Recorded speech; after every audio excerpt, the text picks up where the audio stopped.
Good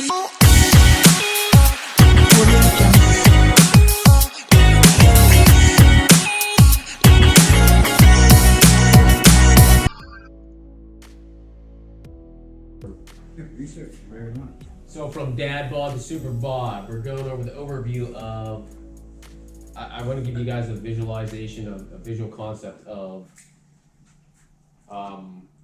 these things that run our body, these physiological processes.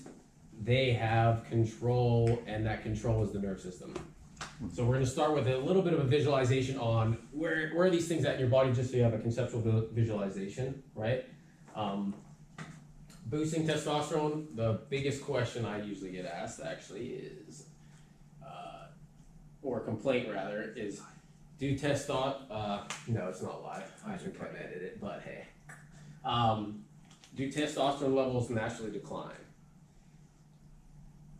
The technical answer is yes, but the realistic answer is not really. We're going to go over chronic stress and how all these different things affect testosterone levels. From chronic stress, improper diet and nutrition, which also leads to imbalanced gut flora. How does sunshine help with it? What does your body fat have to do with it? Sweat it out, exercise. How does exercise boost testosterone? I want you. And then, absolutely, go ahead. And then prescription drugs. How drugs modify and affect testosterone levels. And I'm actually going to switch sides here, so it's easier for y'all to see while I go through this. And one of the tips for the latecomers was I actually threw in some collagen, which I threw a little bit into the bars that I made.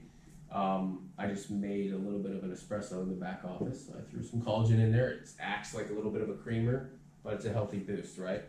If you really want strong, healthy ligaments and tendons, collagen, eating the marrow of the bones is the best thing you can do for yourself, not buying something from Costco like Osteobiflex. Super synthetically processed, not very bioavailable, and it's not good quality. So, what is testosterone? What are its functions? The lesser known functions: increases libido, that's kind of well known. Heightened arousal, ensures sexual satisfaction, but that's both men and women, not just men, and stimulate sexual desire. You've got to regulate sleep patterns, optimal bone density, muscle mass, high energy levels. You know, you guys can read this stuff. Red blood cell count, and then I think that something most people don't understand is that testosterone actually does also play a role in pain levels, right? And we're going to talk about inflammation, which you've already heard about before, and how inflammation affects pain levels. But it also loops back in with testosterone and growth hormone, which we'll talk about in a minute. Low testosterone. Here's some, I like to throw in a lot of medical research just so you guys can understand that this is not my opinion, but it's the research, right? Wall Street Journal showed a wonderful article that gained a lot of attention that 40% of men over 45 are affected.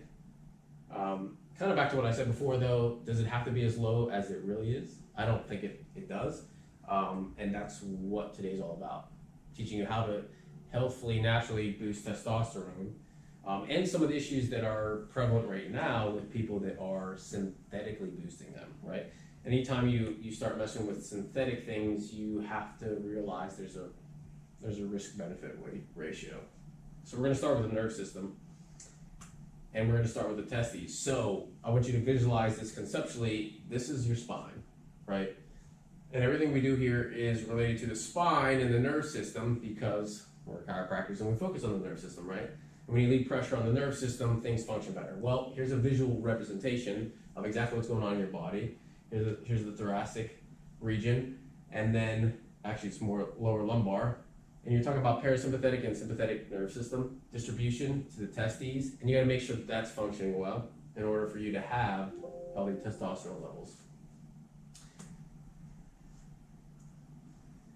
You also got to throw in the pituitary function. Pituitary plays a large role in not only the testes, but also the adrenals, which we're going to talk about in a little bit. And then some other factors too. But this is also called your third eye, right? In Ayurvedic medicine. Adrenergic function, that is the adrenal glands on top of your kidneys. So these are little glands on top of your kidneys. that play a huge role in the stressor responses, which we'll talk about in a little bit, of how critical stress levels play in testosterone function. Because you want to keep stress levels low so you can keep testosterone high. So start thinking, how do you do that neurologically? How do you do that nutritionally?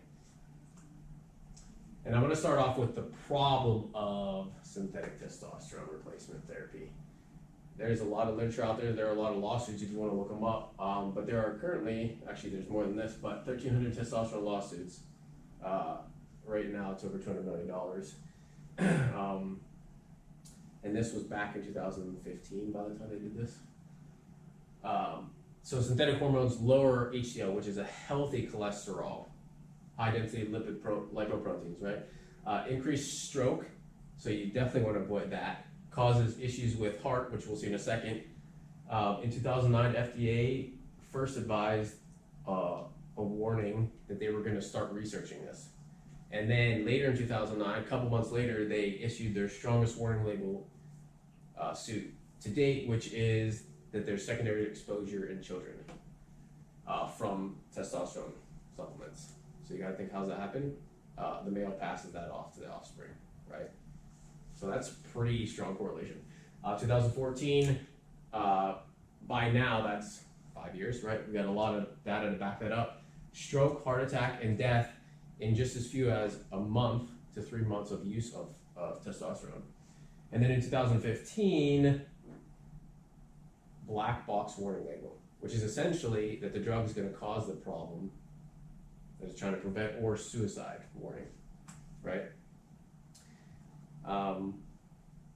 And this is just more data on a few clinics. 5 rat studies, over 50%. So 1 in 2, think about that, 1 in 2, almost 2 out of 3, or 3 out of 4, develop prostate cancer. And this is a rat study. And then you also got to look at the vicious cycle, which we'll talk about later, with testosterone and stress levels increasing. Male breast enlargement. And then the biggest issue that I saw with this is that irreversible testicular shrinking,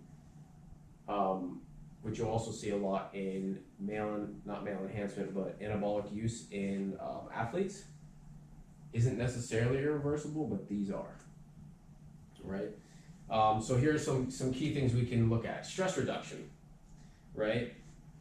It's very important to keep a low quality or low level of stress because that affects testosterone. As soon as cortisol goes through the roof, testosterone plummets. So things that you can do to stay stress-free are, number one, get adjusted, of course, right?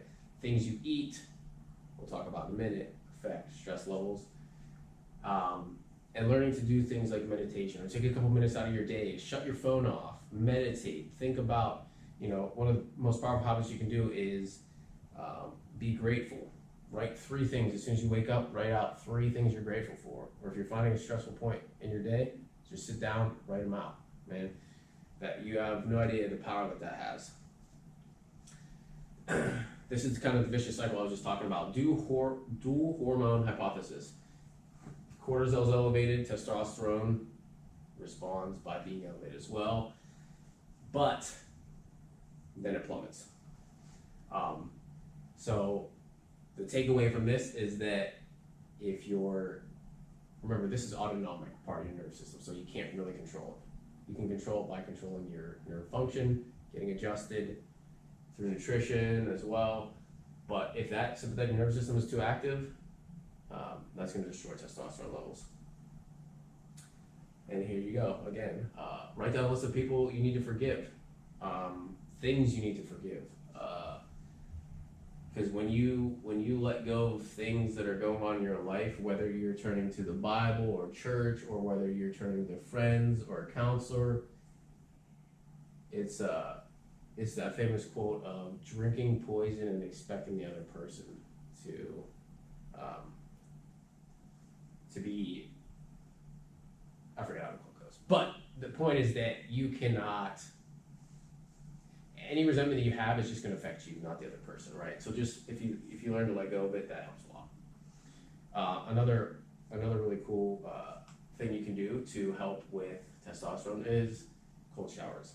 or not intermittent showers. We're gonna have to cut that. Whoops. Yeah, Sweet. And go. So into it and your head's above it, and it releases nitrogen gas, and so it drops the temperature down to negative 220. What? Yeah, and it only does it for like 2 minutes Oh my God. or 3 minutes. If you do it enough, they'll let you do it for 3 minutes. So when I did it, it was only 2 minutes, and I'm sitting there like in boxers, and they make you wear gloves and slippers. I'm like trying to move. They tell you to move a little bit. So like yeah, it got to once she was like, all right, we're over. I was like ready for it to be over. It was cold.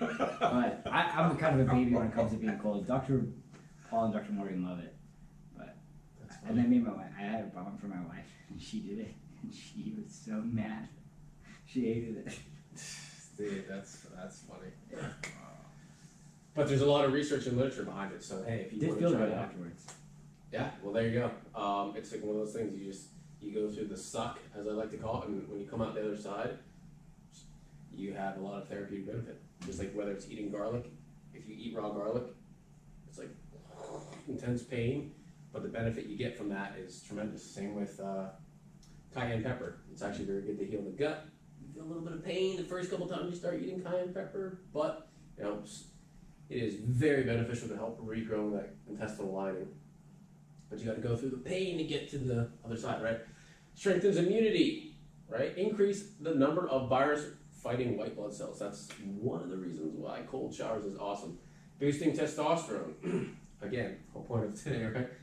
A very similar study found that it not only boosts white blood cell count, but also obviously testosterone. So that's really cool. This is pretty cool fun fact. Didn't know this when I first put this presentation together, but I actually know Brooke. So that's a cool fun fact, right?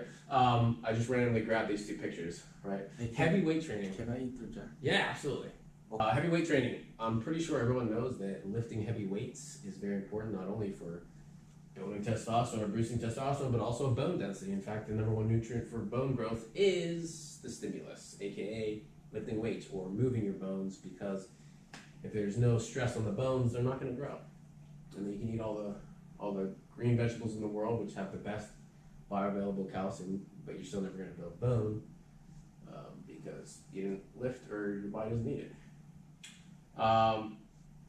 Growth hormone increases, and then obviously serum or blood level of testosterone increased. Just a couple studies that threw out there for you guys. Burst and interval training. I love this. It's so good.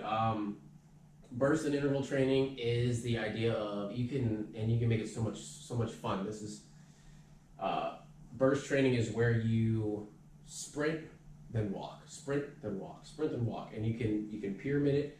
Sprint 30 seconds, walk for 45. Sprint 45 seconds, walk for 45.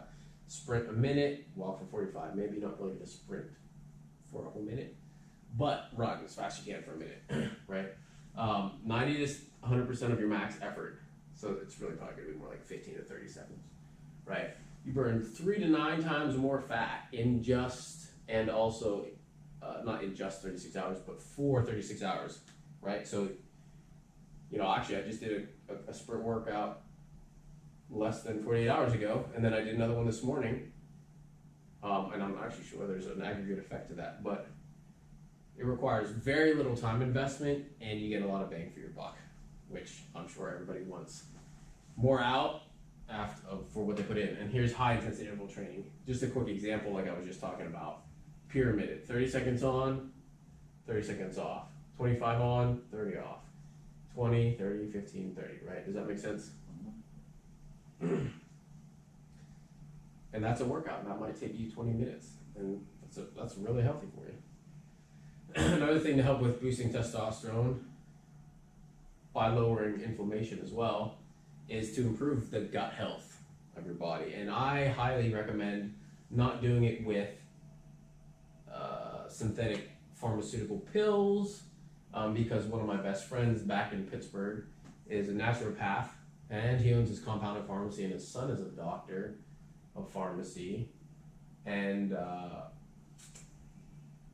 he was telling me a story about how he spent all this money, $50,000, on putting together this crazy probiotic, and then at the end of the day, a couple of the bacteria that they threw in together just killed each other. So he's like, well, so I spent all that money for nothing because there's nothing in the pills now. And that's part of the process, right? So like if you let the nature occur itself, you let fermented foods grow, you're gonna get the bacteria that grows in that culture. Just like, I didn't put on here, but just like honey, raw honey in the area that you're from, is therapeutically and through research been shown to give you more of an anti-allergenic or more immunity against allergies because it's the local pollen, right? Or at least that's the theory, and it makes pretty good sense. Again, foods, not pills. Eat fermented foods, so like kimchi, ferment your own pickles, which you see in the background. Anything you can think of. Kefir even. And there's a lot of companies that will measure stool levels. Metagenics is one of them. And then you can see what kind of cultures are in your stools, and then you can regulate that as you move forward to see, hey, are they evening out? Inflammation and cortisol, back to what we were talking about before. Inflammation is a very critical component to not only cortisol but also testosterone because they have that dual effect, right? Grains and loosely bound peptides or proteins. So this whole issue with gluten, it's not just gluten. I do a lot of research on gluten, but not just gluten, many grains and many things that have hard outer shells, which is the biggest issue with gluten-like grains. It's the proteins that are said to have a negative effect on your digestive tract, and they can cause autoimmune issues, which is definitely the case. A very cool, interesting study showed the opioid effects, meaning that is there an underlying healthy benefit to gluten? And they kind of joked in the study, but the participants were asymptomatic, but they had celiac disease, and the thought process was that think of it like an adrenaline release or a euphoric release after you're eating the food, so that euphoric release covers up all the like war that's going on in your intestine, if you want to think of it like that. But in the end, was the gluten or the proteins really damaging? Yeah, and they cause an inflammatory state. But also think about prescription opioids. Now that we'll do a different lecture another day, but that also causes chronic inflammation. So again, lowering testosterone. If you're constantly in a chronic state, it also affects your nerve system, which that goes out of whack. Then you're affecting yourself on a neurological and physiological level. So it's just not a good thing. Yes, we definitely see a trend here. Another good tip is I can quell the fire. So quelling the inflammation with things like I brought today. You could turmeric supplements. This one has more than just turmeric in it, and this one's actually a topical pain cream. But just again to show you the reality that even these things that when you eat have an anti-inflammatory effect. You've got turmeric as the first ingredient, boswellia, arnica, and then of course ginger. Everyone knows, most people know ginger is a very anti-inflammatory food. It really helps with digestion. Any Asian place you go to that makes sushi, you're gonna get some type of ginger with, right? It's not always the best ginger, but hey, better some than nothing. Turmeric, a couple capsules a day. I highly suggest just do it fresh. That's what you see in the background. That's the powder form of turmeric. If you don't know what turmeric looks like, it looks like this, which looks like a root, because it is root. It looks like ginger. Yeah, it does look very much like ginger. You break it off, and it's yellow and stains everything. Fish oil. I highly suggest, first and foremost, multiple servings of fish a week. If you want to supplement with krill oil, that's just one of the ones that I'm very familiar with, has a lot of therapeutic benefit. But just getting healthier oils, and we won't go into the omega-3s and 6s and 9s and all that stuff today, but fish oils are a great way to quell inflammation. Green powders, because they're not very highly processed. You're just dehydrating the greens, and then you're basically throwing them in a huge grinder or blender, for lack of a better term, and then you can drink them. We also have the greens here, pure spirulina and chlorella, those are both super dark green things that you can get in your diet that are very nutritious, and we could spend hours just talking about a few of those, to be honest with you. Whether it's thyroid function, relax and stop. Just breathe, right? I like to point out that your habit, lifestyle, mindset are the most important things you can do on a day-to-day basis, or the most important things you can put your energy towards that are going to give you the best benefit. Try not to eat when you're stressed out. When you're stressed out, don't eat. I could do an entire lecture on stress as well, but when you increase stress, your gut permeability increases. So if the gut permeability increases, then foods go through the digestive tract that shouldn't normally get through. And even talking about the blood-brain barrier, which, back to gluten, is one of the biggest issues, is because they're seeing that those peptides are going through the blood-brain barrier or the gut-intestinal barrier when they shouldn't be. So the famous Chinese proverb is, when stressed, do not eat. And it's very, very applicable. Intermittent fasting, I love this one. And intermittent fatting apparently is a good thing too, but intermittent fasting really helps boost testosterone. Several studies show very similar results, even as much as up to 400%. University of Virginia Medical School, 2,000% over baseline in men who ate no calories for 24 hours. That's a huge boost.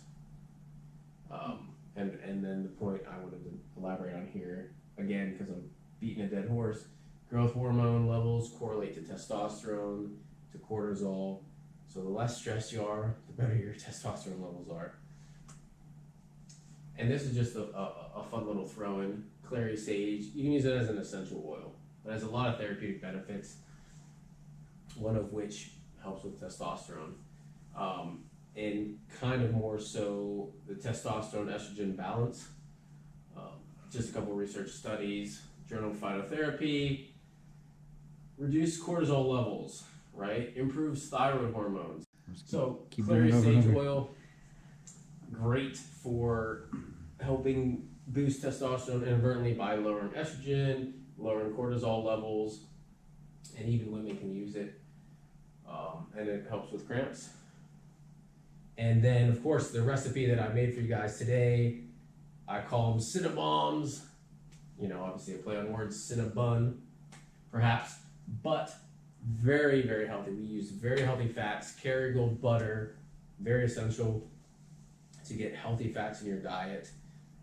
I'm not a big proponent of dairy, but if you are going to use dairy, use something that's grass-fed, like Kerrygold. I had the opportunity to go to Ireland, and Kerrygold is one of the very, very well-known farms. All I used was butter, almonds, bone broth protein, vanilla, and cinnamon, and I forgot the organic cacao shavings. If you want the full recipe, you can go to the Dr. Livingston, thedrlivingston.com, and I put the recipe on there and how to make it. Very simple. I actually also posted a video on my Instagram making it this morning. So for those that didn't take a long time, it only took a couple minutes.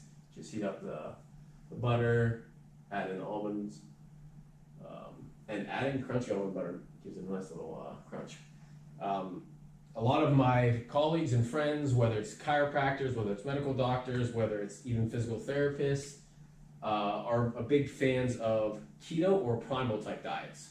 And that's really just eating way more vegetables, healthier fats and meats, try to get them very healthy, try to get, one of my colleagues just drove, I think like an hour one way and picked up an entire cow, right? It's a very smart, efficient way to get very healthy grass-fed cow. You're helping out a farmer, you're getting very good quality meat, and it goes both ways and it sustains the system, right?